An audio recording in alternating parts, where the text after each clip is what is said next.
Hello everybody, in this short and simple video tutorial we would like to show how you can check your mobile number, the SIM card mobile number on this Nubia Red Magic 7 smartphone.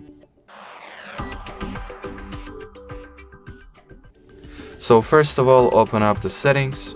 At the settings you want to go for the dual cards and mobile networks category. And in here you gotta simply tap on the more section, or okay, my bad, not really. In here you'll have the actual phone number that belongs to any particular SIM card that you have installed right here. So as you can see in my case, the phone number for the SIM card number 1 is specified right here, and as it comes to the second SIM card or the SIM card at the slot number 2, unfortunately it does not have the mobile phone number saved inside its memory, just like so. Alrighty, so that's how you can check the phone number of yours on the Nubia Red Magic 7 smartphone. Thank you so much for watching, and bye!